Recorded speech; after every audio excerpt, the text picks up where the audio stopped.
ತನ್ನಿಂದ ತಾನು ಪ್ರಸಿದ್ಧಿಗೆ ಬರಬೇಕು ಅಂತ ಹನುಮಂತ ಹೇಳ್ತಾನೆ.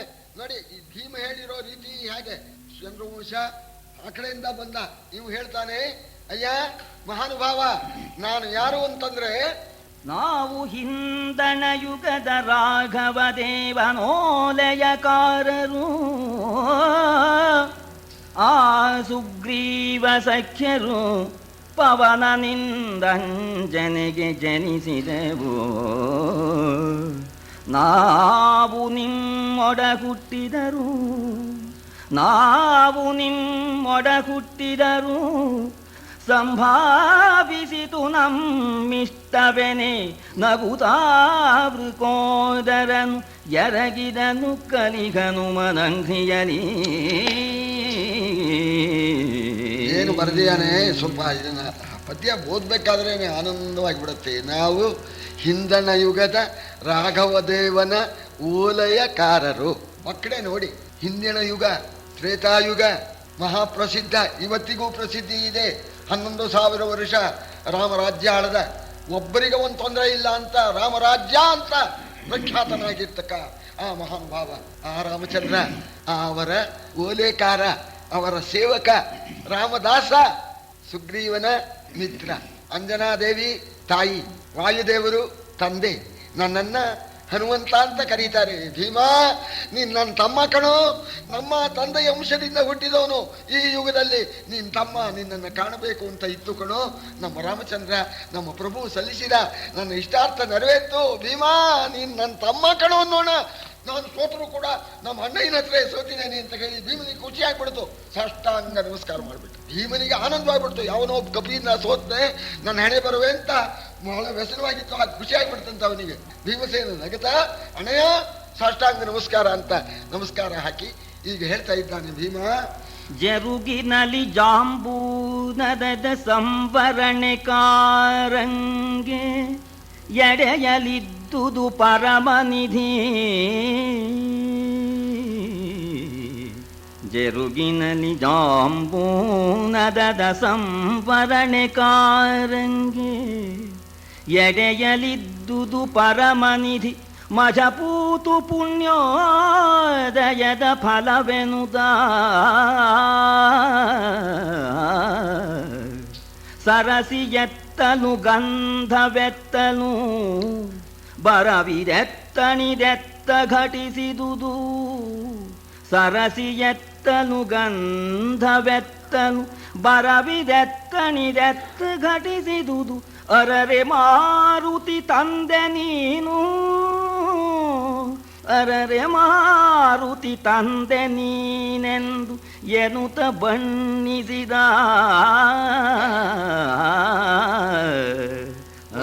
ಗಾದೆ ಇದೆ, ನಿಧ್ಯಂಜನ ಔಷಧಿ ಮೂಲಂ ಘನತ ಸಾಧಿತೋ ನಿಧಿ. ನಿಧಿ ಇರುತ್ತಂತೆ ಭೂಮಿಲಿ. ಭೂಮಿಗೆ ರತ್ನಗರ್ಭ ಅಂತಲೇ ಹೆಸರು ಇದೆ. ಭೂಮಿಲಿ ಪುಣ್ಯವಂತರಿಗೆ ಸಿಗುತ್ತೆ. ಪತ್ತೆ ಹಚ್ಚಬೇಕು ಅಂತ ಹೇಳಿ ಆ ಅಂಜನವನ್ನ ಹಚ್ಕೊಂಡ್ಬಿಟ್ರೆ ಭೂಮಿಲಿ ಇರ್ತಕ್ಕಂಥ ನಿಧಿ ಕಾಣುತ್ತೆ ಅಂತ ಕೆಲವು ಗಿಡಮೂಲಿಕೆಗಳ ಪಟ್ಟಿ ಕೊಟ್ಟರು ಒಬ್ರು. ಇಂಚಿಂಥ ಮೂಲಿಕೆಯನ್ನೆಲ್ಲ ತಂದುಬಿಡೋದು, ಅದು ತಂದುಬಿಟ್ಟು ಅದರಿಂದ ಅಂಜನ ಮಾಡಿಬಿಟ್ಟು ಕಣ್ಣಿಗೆ ಹಚ್ಕೊಂಡ್ಬಿಟ್ರೆ ಭೂಮಿಲಿ ಇರ್ತಕ್ಕಂಥ ನಿಧಿ ಗೊತ್ತಾಗತ್ತೆ ಅಂತ ಆ ಪಟ್ಟಿ ತಗೊಂಡು ಒಬ್ಬವನು ಹೋದ, ಗುದ್ಲಿನೂ ತಗೊಂಡು ಆ ಗಿಡಮೂಲಿಕೆ ಅಗಿಬೇಕು ಅಂತ. ಆಗದ ಬಂಗಾರದ ಕೊಡ, ಒಂದು ಕೊಡ ನಾಣ್ಯ ಸಿಕ್ಬಿಡ್ತಂತ ಅವನಿಗೆ. ಎಷ್ಟು ಸಂತೋಷ ಆಗತ್ತೆ ನೋಡಿ. ನೋಡಿ, ಇನ್ನು ತರಬೇಕು, ಅದನ್ನೆಲ್ಲ ಮೂಲಿಕೆ ತಂದು ಅದು ಅಂಜನ ಮಾಡಿ ಹಚ್ಕೊಂಡು ಅದನ್ನ ಹುಡುಕಿ ಸಿಗೋದೆ ಅಲ್ಲೇ ಸಿಗ್ಬಿಡ್ತು ಅಂತ. ಅದೇ ರೀತಿಯಾಗಿ ಜರಗಿನಲ್ಲಿ ಜಾಂಬೂನದ ಸಂವರಣೆ ಕಾರಂಗೆ ಎಡೆಯಲ್ಲಿ ಇರ್ದುದು ನಿಧಿ ಅಂತ ಚಿನ್ನದ ಗಡಿ ಇದೆ ನೋಡಿ.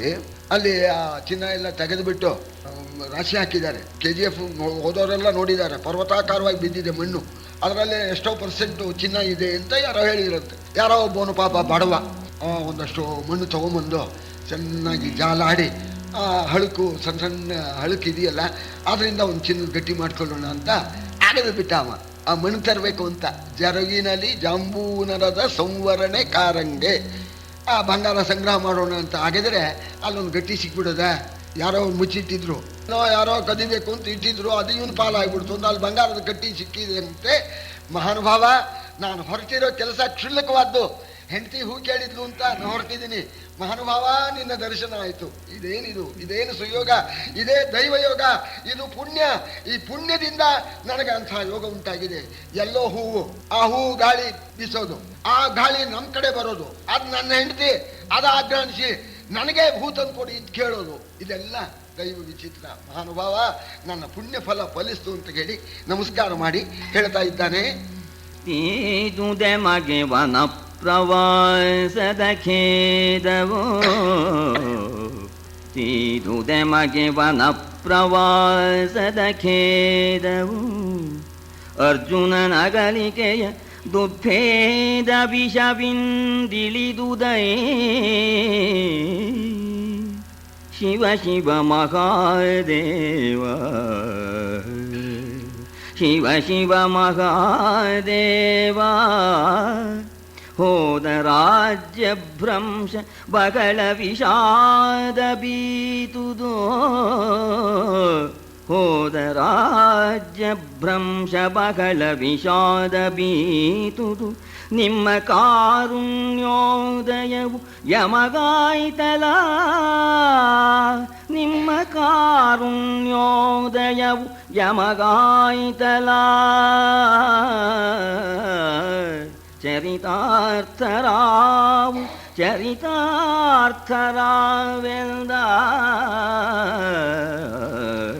ಆಗೋದಲ್ಲ ಒಳ್ಳೇದಕ್ಕೆ ಅಂತ. ವಾಸ್ತವಾಗೂ ಅಣ್ಣ ಜೂಜಾಡಿ ರಾಜ್ಯ ಕಳ್ಕೊಂಡು ನಾವು ಕಾಡಿಗೆ ಬಂದಾಗ ಬಹಳ ಆಯಾಸ ಆಗಿತ್ತು. ಇದೆಂಥ ಗ್ರಹಚಾರ ಹೀಗೆಲ್ಲ ಬಂತು ಅಂತ. ಈಗ ನಿನ್ನ ದರ್ಶನವಾದ್ದರಿಂದ ನಾವು ಅರಣ್ಯದಲ್ಲಿ ಓಡಾಡಿರ್ತಕ್ಕಂಥ ಆಯಾಸವೆಲ್ಲ ಪರಿಹಾರವಾಯಿತು. ಮತ್ತೂ ಅರ್ಜುನ ಹೊರಟೋಗ್ಬಿಟ್ಟ, ಎಷ್ಟೋ ದಿವಸ ಆಯಿತು. ಅರ್ಜುನನ ಅಗಲಿಕೆ ಎಂಬ ವಿಷದಿಂದ ನಮಗೆ ಉಸಿರಾಡೋದಕ್ಕೆ ಕಷ್ಟವಾಗಿ ಸಂಕಟವಾಗ್ತಾ ಇತ್ತು. ಅಗಲಿಕೆ ಎಂಬ ವಿಷದ ಆ ದುಃಖ ಇವತ್ತು ಪರಿಹಾರವಾಯಿತು. ಕಾರಣ ಏನು ಅಂದರೆ ನಿನ್ನ ದರ್ಶನವಾಯಿತು. ಯಾಕೆಂದ್ರೆ ನಮ್ಮ ಅಣ್ಣ ರಾಜ್ಯ ಕಳ್ಕೊಳ್ದೇ ಇದ್ದಿದ್ರೆ ನಾವು ಕಾಡಿಗೆ ಬರ್ತಿದ್ವೇನು? ನಾವು ಕಾಡಿಗೆ ಬರದೇ ಇದ್ರೆ ನನ್ನ ಹೆಂಡತಿ ಹೂ ತಂದ್ಕೊಡು ಅಂತ ಕೇಳ್ತಾ ಇದ್ಲೇನು? ಸರಿ, ಆದ್ರಿಂದ ಈ ವನವಾಸ ಆದ್ರಿಂದ ಒಳ್ಳೇದಾಯ್ತು ಅಂತ ಈಗ ನಾನು ಹೇಳ್ತಾ ಇದ್ದೇನೆ. ಆಗೋದೆಲ್ಲ ಒಳ್ಳೇದಕ್ಕೆ ಅಂತ. ಅರ್ಜುನ ಇದ್ದಿದ್ರೆ, ಅರ್ಜುನ ಆಗಲಿದ, ಅಯ್ಯೋ ತಮ್ಮ ಆಗಲಿ ಬಿಟ್ಟಿದಾನಲ್ಲ ಅಂತ ಸಂಕಟ ಪಡ್ತಾ ಇದ್ದೆ. ಅರ್ಜುನ ಇದ್ದಿದ್ರೆ ದ್ರೌಪದಿ ಅರ್ಜುನಿಗೆ ಹೇಳ್ಬಿಟ್ಟಿದ್ರೆ ಅವನಿಗಾಗ್ಬಿಡೋ ದರ್ಶನ, ನನಗೆ ಇಲ್ಲದೆ ಹೋಗೋದು. ಆದ್ರಿಂದ ಅರ್ಜುನ ಹೋಗಿದ್ದೆ ಒಳ್ಳೇದಾಯ್ತು ಅಂತ ಈಗ ಭಾವಿಸ್ತೇನೆ. ಮಹಾನುಭಾವ ನಿನ್ನ ದರ್ಶನವಾಯಿತು, ನಾವು ಕೃತಾರ್ಥರು, ನಾವು ಧನ್ಯರು ಅಂತ ಹೇಳಿ ಕೊಂಡಾಡ್ತಾ ಇದ್ದಾನೆ. ಹಿರಿಯರೆನಗಿಬ್ಬರು ಯುಧಿಷ್ಠಿರ ಧರಣಿಪತಿ ನೀನೊಬ್ಬನು, ಹಿರಿಯರೆನಗಿಬ್ಬರು ಯುಧಿಷ್ಠಿರ ಧರಣಿಪತಿ ನೀನೊಬ್ಬನು, ಅಯ್ಯಂದಿರುಗಳಿಬ್ಬರು ಮಾರುದನು ನೀನೊಬ್ಬನಿಂದೆನಗೆ,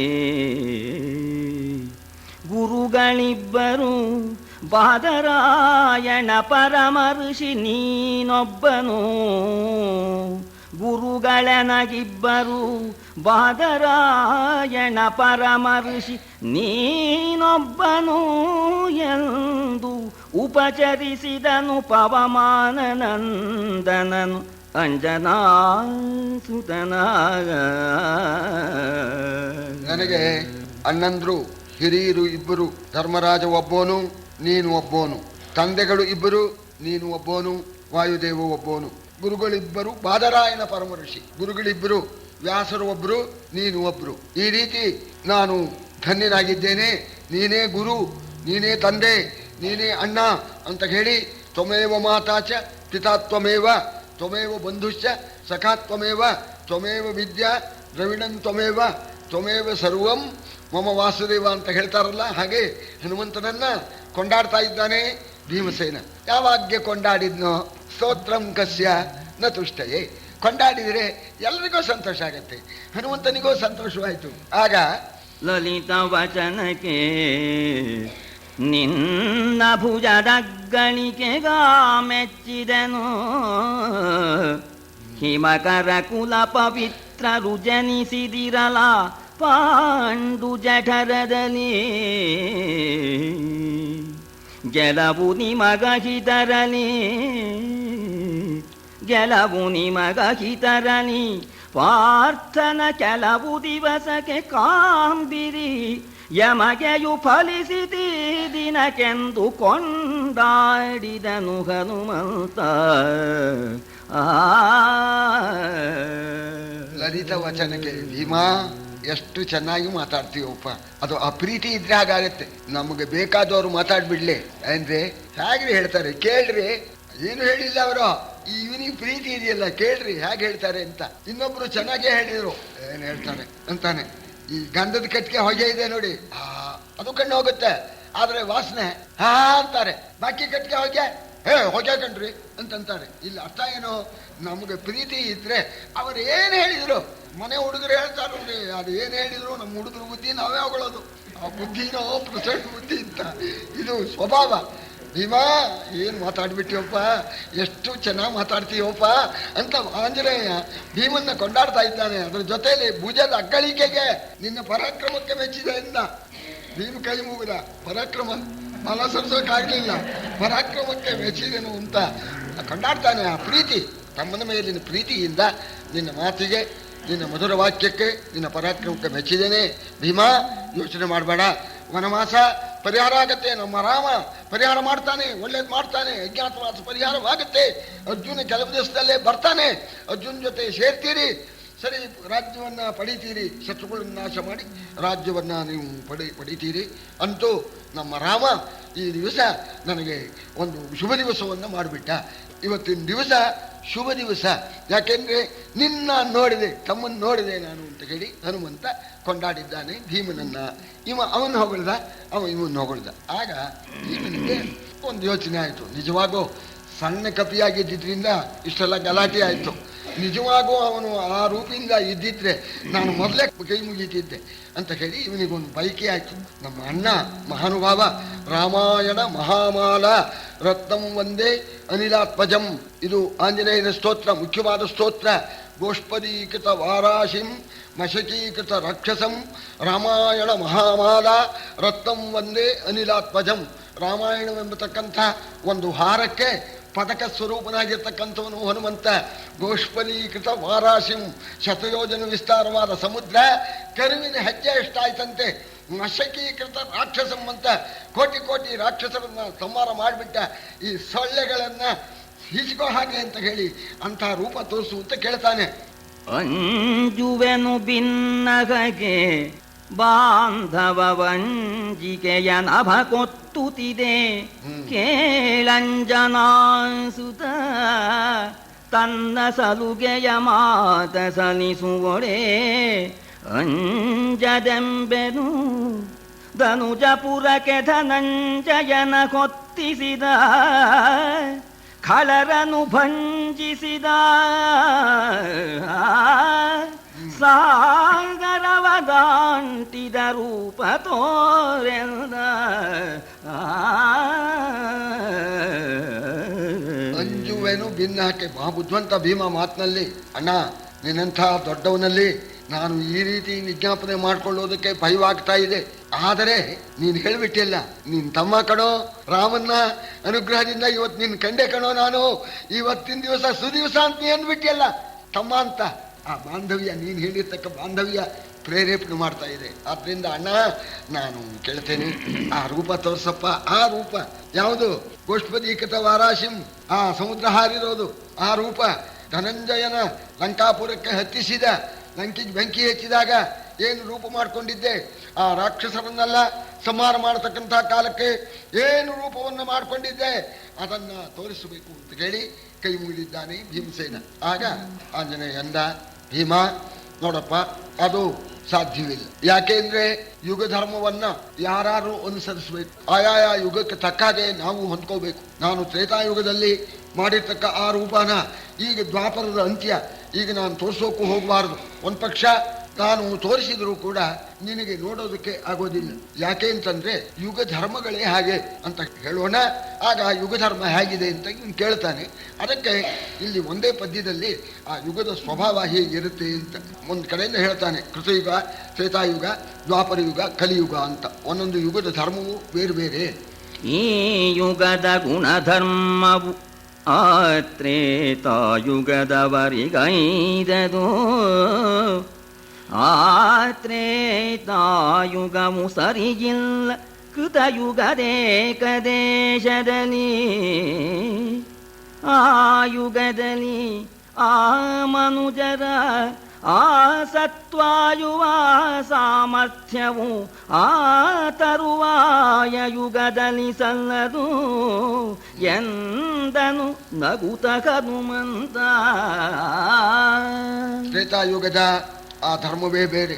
ಕೃತ ಅಂದ್ರೆ ಎಲ್ಲ ಮಾಡಿ ಆಗಿದೆ, ಮಾಡಬೇಕಾದ್ದೇನೂ ಇಲ್ಲ, ಯಾರು ಏನೂ ಮಾಡ್ತಾ ಇಲ್ಲ. ಕೃತಯುಗದಲ್ಲಿ ತಾನೇ ಆಹಾರ ಯಾರಿಗೂ ಬೇಕಾಗೋದೇ ಇಲ್ಲ, ಎಲ್ಲ ಪರಬ್ರಹ್ಮ ಚಿಂತನೆ, ಯಾವುದೂ ಇಲ್ಲ, ಜಪವೂ ಇಲ್ಲ, ಏನಿಲ್ಲ, ಎಲ್ಲರೂ ಪರಬ್ರಹ್ಮನಲ್ಲಿ ನಿರತರಾಗಿರೋದು. ಅದಕ್ಕೆ ಕೃತಯುಗ ಅಂತ. ತ್ರೇತಾಯುಗಕ್ಕೆ ಬರೋಣ, ಸ್ವಲ್ಪ ಒಂದು ಮೆಟ್ಲು ಇಳೀತು. ಆವಾಗ ಪಡಿಬೇಕು, ಇಹದಲ್ಲಿ ಸೌಖ್ಯ ಪಡಿಬೇಕು, ಪರದಲ್ಲಿ ಸೌಖ್ಯ ಪಡಿಬೇಕು, ಧರ್ಮಾರ್ಥ ಕಾಮ ಮೋಕ್ಷ ಸಂಗ್ರಹ ಮಾಡಬೇಕು ಅಂತ ಯಜ್ಞ ಯಾಗ ಇದೆಲ್ಲ ಶುರುವಾಯಿತು ತ್ರೇತಾಯುಗಕ್ಕೆ. ದ್ವಾಪರ ಯುಗಕ್ಕೆ ಬರೋಣ, ಅರ್ಚನೆ ಮುಂತಾದ್ದೆಲ್ಲ ಶುರುವಾಗತ್ತೆ. ಈ ರೀತಿ ಆಯಾಯ ಯುಗದ ಧರ್ಮ ಬೇರೆ ಇದೆ. ಆ ಯುಗದ ಸತ್ವ, ಆ ಯುಗದ ಆಯುಷ್ಯ, ಆ ಯುಗದ ಬಲ ಸಾಮರ್ಥ್ಯ ಇನ್ನೊಂದು ಯುಗದವರಿಗೆ ಬರೋದಿಲ್ಲ. ಕೃತಯುಗದವರ ಆಯುಷ್ಯ ಸಾಮರ್ಥ್ಯ ಬಲ ತ್ರೇತೆಯವರಿಗೆ ಬರೋದಿಲ್ಲ. ತ್ರೇತೆಯವರದ್ದು ದ್ವಾಪರಕ್ಕೆ ಬರೋಲ್ಲ. ನಾನು ತ್ರೇತಾಯುಗದಲ್ಲಿ ಆ ಸಮುದ್ರ ದಾಟಿದ್ದು ಆ ರೂಪನ ನಾವು ತೋರಿಸಬಾರದು, ಯಾಕೆಂದ್ರೆ ಯುಗ ಧರ್ಮವನ್ನು ನಾವು ಅನುಸರಿಸಬೇಕು ಅಂತ ಹೇಳಿದ್ದಾರೆ.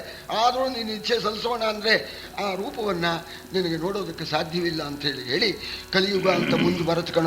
ಆ ಕಲಿಯುಗ ಹೇಗಿರುತ್ತೆ ಅಂದರೆ ಒಂದು ಪದ್ಯದಲ್ಲಿ ಹೇಳ್ತಾನೆ ನೋಡಿ, ಹೇಗಿದೆ ಕಲಿಯುಗದ ಧರ್ಮ.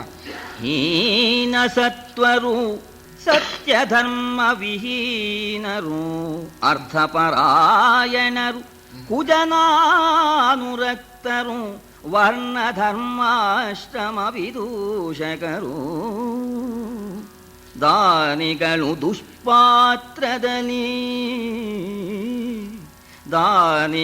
ದುಷ್ಪಾತ್ರದಲ್ಲಿ ಗುಣಮೌನಿಗಳು ಗರುವಿತರು ಮಿಥ್ಯಾಜ್ಞಾನಿಗಳು ಕಲಿಯುಗದ ಮನುಜರು ಭೀಮ ಕೇಳೆಲ್ಲ. ಹೀನ ಸತ್ವರು ಅಂದ್ಬಿಟ್ರು, ಒಳಗೇನಿಲ್ಲ, ಸತ್ವವೇ ಇಲ್ಲ. ಸತ್ಯ ಧರ್ಮ ವಿಹೀನರು, ಎರಡಿಲ್ಲ. ಒಂದು ಸತ್ಯ ಇಲ್ಲ, ಒಂದು ಧರ್ಮ ಇಲ್ಲ. ಅರ್ಥಪರಾಯಣರು, ಮಾತಾಡಿ ಏನ್ ಕೊಡ್ತೀರಿ ಕೂಡಲೇ ಏನ್ ಕೊಡ್ತೀರಿ ಇತ್ಲೆ, ಅಯ್ಯ ಸ್ವಲ್ಪ ಬಾರಪ್ಪ ಲಾಯರ್ ಮನೆಗೆ, ನಂಗೇನು ಕೊಡ್ತೀಯ ಅಂತ. ಇವ್ನು ಬಂದಿದ್ದಕ್ಕೆ ಕೊಡ್ಬೇಕು, ಇವನಿಗೆ ಆ ಲಾಯರಿಗೆ ಬೇರೆ ಕೊಡ್ಬೇಕು. ಅರ್ಥಪರಾಯಣರು ಅಂತ ಬರೀ ದುಡ್ಡಿದ್ದು ಅಂತ ದೊಡ್ಡಪ್ಪ ಕಲಿಯುಗದ ಧರ್ಮ. ಆಮೇಲೆ ಕುಜನಾನುರಕ್ತರು, ದುರ್ಜನರ ಸಹವಾಸ ಮಾಡ್ತಾರೆ. ವರ್ಣ ಆಶ್ರಮ ಧರ್ಮ ಇವುಗಳನ್ನ ದೂಷಣೆ ಮಾಡ್ತಕ್ಕಂಥವರು. ದುಷ್ಪಾತ್ರದಲ್ಲಿ ದಾನಿಗಳು ದಾನ ಮಾಡ್ತಾರೆ, ದುಷ್ಪಾತ್ರಕ್ಕೆ ದಾನ, ಒಳ್ಳೆ ಪಾತ್ರಕ್ಕೆ ದಾನ ಮಾಡೋದಿಲ್ಲ ಅಂತ. ಗುಣ ಅಂತ ಅನ್ನೋದು ಇಲ್ವೇ ಇಲ್ಲ. ಎಲ್ಲರಿಗೂ ಗರ್ವ, ಅವನಿಗೇನು ಗೊತ್ತಿದೆ ಅಂತಾನೆ, ಇವನು ಅವನಿಗೇನು ಗೊತ್ತಿದೆ ಅಂತಾನೆ, ಯಾರಿಗೇನು ಗೊತ್ತಿದೆಯೋ. ಈ ಗರ್ವಿತರು ಅಂತಂದ್ರೆ ಇದು ಕಲಿಯುಗದ ಧರ್ಮ. ಏನೆಲ್ಲ ಒಂದು ಸ್ವಲ್ಪ ಬಂದ್ಬಿಟ್ಟು ಯದಾ ಕಿಂಚಿಜ್ಞೋಗಂ ವಿಪಯೋ ಮದಾಂಧ ಸಮಭವಂ ಅಂತ ಹೇಳಿದ್ನಂತ ಒಬ್ಬನು ಭಟ್ರವರು ಹೇಳ್ತಾ ಇದ್ದಾನೆ. ಸ್ವಲ್ಪ ಬಂದಾಗ ಏನು ಆನೆ ಹಾಗೆ ಮದಾಂಧನಾಗಿಬಿಟ್ಟೆ ಅಂತ. ಅರ್ಧ ಕೊಡ ತುಳುಕತ್ ನೋಡಿ, ಹಾಗೆ ಪೂರ್ಣ ಕೊಡ ಆದರೆ ಅವಾಗ ತುಳ್ಕೋದಿಲ್ಲ ಅಂತ ಹೇಳಿ ಕೇಳ್ತಾರೆ. ಸರಿ, ಹಾಗೆ ಎಲ್ಲರೂ ಕೂಡ ಗರ್ವಿತರಾಗಿದ್ದಾರೆ. ಆಮೇಲೆ ಗೊತ್ತಿಲ್ಲ ಅನ್ನೋದು ಒಪ್ಕೊಳ್ಳಲ್ಲ. ಇದು ಸ್ವಾರಸ್ಯ ಇರೋದು. ಅಂಥವರನ್ನು ಒಪ್ಸೋದಕ್ಕೆ ಯಾರಿಂದಲೂ ಆಗೋಲ್ಲ, ಬ್ರಹ್ಮನಿಂದಲೂ ಆಗೋಲ್ಲ ಅಂತ ಹೇಳಿದ್ದಾರೆ. ಅಜ್ಞ ಸುಖಮಾರಾಧ್ಯ, ಗೊತ್ತಿಲ್ಲದವನನ್ನ ಸುಖವಾಗಿ ಇದು ಹೀಗಿದೆ ಕಂಡ್ರಿ, ಆಗ್ಲಿ ಕಂಡ್ರಿ ಗೊತ್ತಾಯ್ತು ಅಂತ ನಮ್ಮ ಸುಖತರ ಮಾರಾಧ್ಯತೆ ವಿಶೇಷಜ್ಞ, ಚೆನ್ನಾಗಿ ತಿಳುವಳಿಕೆ ಇರುತ್ತಲ್ಲ ಅಂಥವ್ರಿಗೆ ಒಂದು ಚೂರು ಹೇಳಿದ್ ಸಾಕು. ಸ್ವಾಮಿ ನಿಮಗೆಲ್ಲ ಗೊತ್ತಿದೆಯಿಲ್ಲ, ಗೊತ್ತಿದೆ ಸ್ವಾಮಿ, ಅವ್ರು ಹೇಳಿದ್ರು, ಸ್ವಲ್ಪ ಹೇಳಿ ನೀವು ಅಂತ ಚೂರು ಹೇಳಿದ್ರೆ ಅಂತ ಅಂದ್ಬಿಡ್ತಾನೆ. ಈ ಜ್ಞಾನಲವ ದುರ್ವಿಲಗ್ಧಂ ಬ್ರಹ್ಮಾಪಿ ನರಂ ನರಂಜಯತಿ ಅಂತ. ಗೊತ್ತಿದೆ ಅಂತ ಮಾಡ್ಕೊಂಡ್ಬಿಟ್ಟಿದ್ದಾನೆ. ಅಂಥ ಒಂದು ಸಹವಾಸ ಕಷ್ಟ ಅಂತ. ಗೊತ್ತಿಲ್ಲದೆ ಇದ್ರು ಗೊತ್ತಿದ್ದೇನೆ ಅಂತ ಮಾಡ್ಕೊಂಡಿರ್ತಕ್ಕಂಥವ್ರು ಈ ಕಲಿಯುಗದಲ್ಲಿ ಜಾಸ್ತಿ ಅಂತ ಹೇಳಿ ಇದು ಈ ಕಲಿಯುಗದ ಮಹಿಮೆ ಅಂತ. ಕೊಂಡಾಡಿ ಬೇಡಿದರೆ ಕೊಡರೊಂದು ರುವ್ವಿಯನು, ಅಯ್ಯ ಬಹಳ ಬಡವಪ್ಪ ಏನಾದ್ರು ಕೊಡಪ್ಪ ಅಂತಂದ್ರೆ ಇಲ್ಲ ಅಂತಾನಂತೆ. ದೊಣ್ಣೆ ಗಿಣ್ಣೆ ತಗೋಬೇಕು, ಪೊಲೀಸ್ನವ್ರು ಬರಬೇಕು, ಇಲ್ಲಪ್ಪ ಕೊಡ್ತೇನೆ. ಹಾಗೆ ದೊಣ್ಣೆ ತಗೊಂಡು ದಂಡಿಸಿ ಬಡಿದವರಿಗೆ ಹಣವ ತೆರುವರು. ಕಲಿಯುಗದ ಮಹಿಮೆಯು ಕಾಣಬಂತು. ಈಗ ಪಟ್ಟದರಸಿ ಆ ಪದ ನೋಡಿ ನೀವು ಆ ಪುರಂದಾಸರ ಆ ಕೀರ್ತಿಯಲ್ಲಿ ಅಂತ ಹೆಂಡತಿ ಪಟ್ಟದರಸಿಯ ಬಿಟ್ಟು ಪರಸತಿಗೆ ಎಳಸುವರು ಅಂತ ಇದು ಕಲಿಯುಗದ ಧರ್ಮ ಅಂತ ಹೇಳಿ ಈ ರೀತಿಯಾಗಿ ಹೇಳ್ತಾ ಇದ್ದಾರೆ.